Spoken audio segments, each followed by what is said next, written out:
Up to $100 million scholarship para sa mga Indian students ang inannounce kasabay ang Canada-India Reset. Marami ang nagtatanong bakit may ganitong kalaking scholarship commitment at ano ang mga reaksyon ng mga tao. Ngayon, i-breakdown natin ang official facts. Ano ba talaga ang sinabi ng Canada at India? Document will be exchanged by the Honorable Maninder Sidhu, Minister of Export Promotion, International Trade and Economic Development of Canada.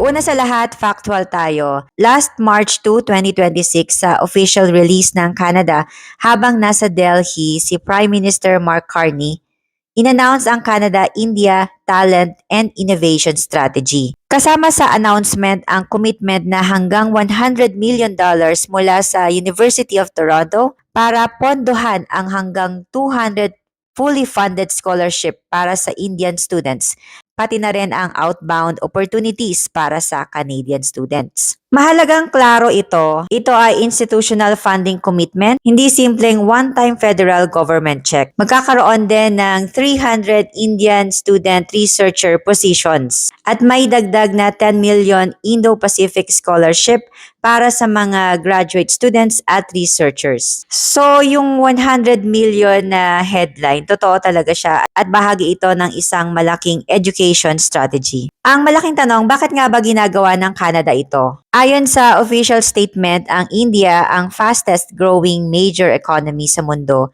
May population na 1.4 billion. Gusto ng Canada na palakasin ng economic partnerships at diversify global relationships. At ang education ay part ng economic diplomacy. Hindi lang ito about education or pag-aaral.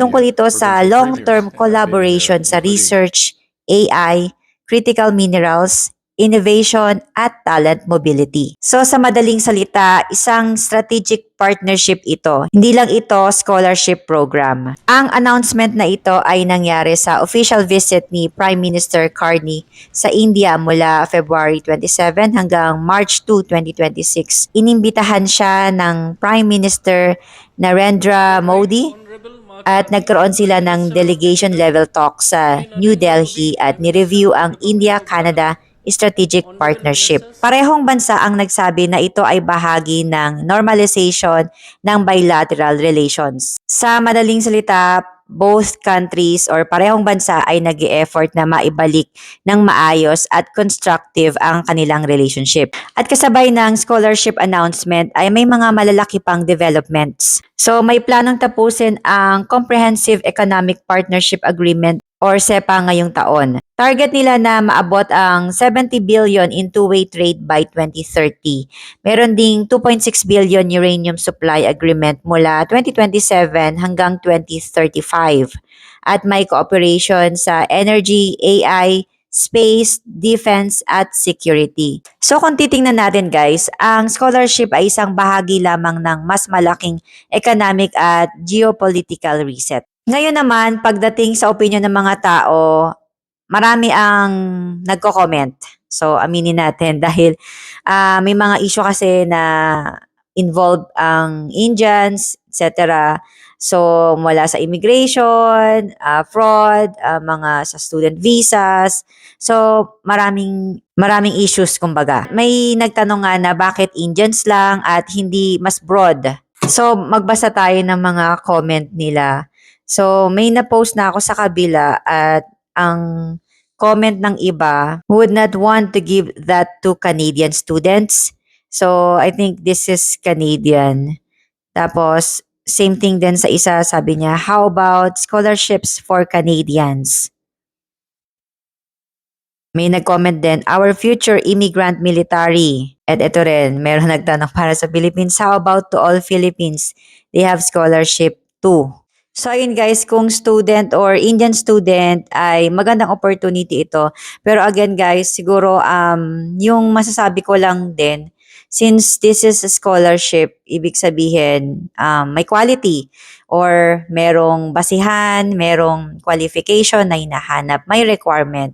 So hoping naman tayo na yung makukuha or makukuha or matatanggap dito sa Canada, ayun nga, yung magiging helpful or beneficial para sa economy. And actually, nung binabasa ko nga rin to, yung about sa mga program or industry, specific sector na target ng scholarship na ito, maganda rin na i-consider ng mga international students all over the world, mga taga Philippines or iba pang nationality, yung mga studies about sa AI, innovation. So magandang i-consider din yung mga studies sa mga ganitong sector, yung sa research, AI, critical minerals, innovation, talent mobility. So ayun, medyo nagbibigay na ng hint dito. Ano ba yung tinatahak ng Canada. So maganda rin na i-consider ng mga international students natin. So ayun guys, totoo talaga. Again, kasi may nagsabi na fake news lang ito. So totoo talaga, merong 100 million scholarship commitment ang Canada sa India.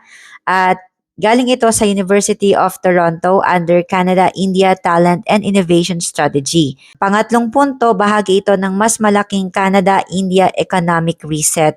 And lastly, kasama dito ang trade, energy, AI, defense, at billions in agreements.